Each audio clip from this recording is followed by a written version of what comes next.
What's going on, you guys? Welcome back to EP09. Alright, so let's start this one off with some quick highlights from this past weekend's Mr. Big Evolution Pro, and there's potentially a very interesting development happening now that the show is over. But first, congratulations to Andrea Presti. He takes home the win and the Olympia qualification. And the things that really got Andrea the victory here was his combination of muscularity, conditioning, proportions. He definitely showed up with the best all-around package, where the rest of the top 5 still have some improvements to make. Roman Fritz taking second was well-deserved, and he looked like he was even more conditioned than Andrea Presti. He just lacks a bit of overall muscularity.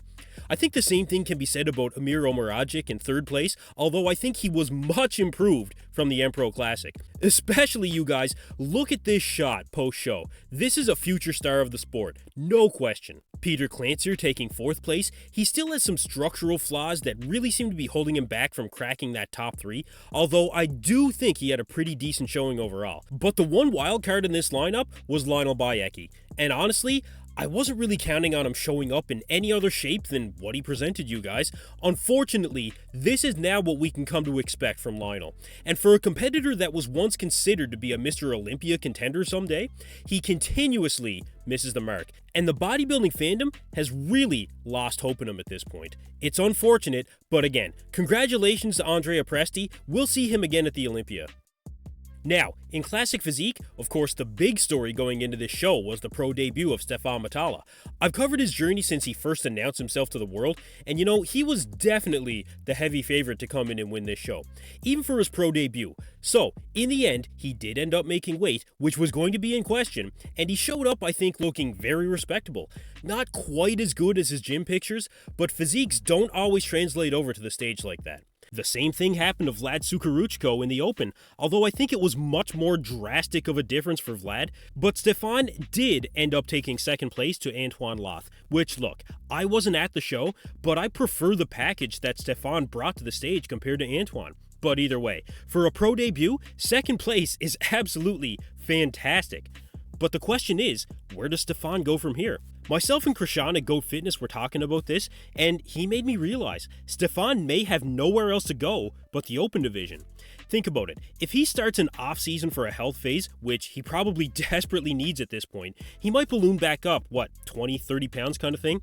And if he had to suffer to cut down to that classic weight cutoff, that's just not something that he can do forever. And he can't stay that lean for that long again either. Unless they, say increase the classic weight caps, which they very well might. But even then, Stephane really does have some decisions to make moving forward. Now, he did put up this post on his Instagram, which I found very interesting. He says here that he's going to take a few days to rest, and then he says he'll be back for what he calls another challenge. So, is this Stephane planning on competing again this season? Now, this could be lost in translation here, you guys. It might not mean another show in the near future, but look, let me know in the comments below. Where do you think Stephane Matala goes from here? And do you think that we'll see him on stage again this season? So keeping with the Classic Physique discussion for another minute here, Matt Greggo keeps popping up in my Instagram feed, and it looks like we need to talk about him again.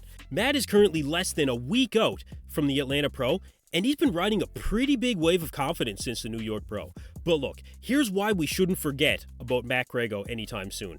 He took 5th place at the New York Pro in Classic Physique in his debut. He's coached by Chris Aceto. He has an insane physique, an insane level of conditioning, and he still has upwards of 12 to 13 pounds of stage weight he can put on. I mean, am I the only one here that gets Chris Bumstead vibes in the abs and thigh and in the side chest shots?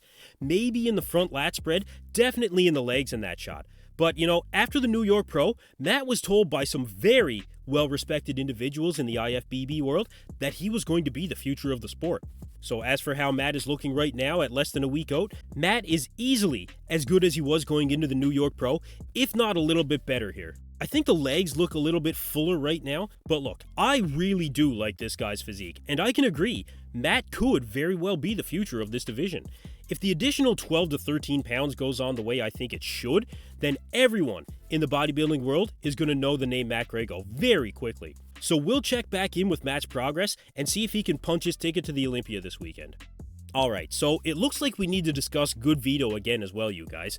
Goodvito did a guest posing this past weekend at the Musclecontest Brazil, and there were two things that were really the talk of this guest posing. First off, the belly button. Now, Goodvito has always had a protruding belly button, but this was definitely protruding more than we have ever seen in the past. I believe it's a herniated belly button. I mean, it has to be. And if it looks like this when he steps on stage in 9 weeks, it will take away from the overall look of his physique, because it does look a bit distracting. But you know, that wasn't the big story with this guest posing. At one point, Goodvito decides to jump off the stage, and it appears that Goodvito damaged his knee.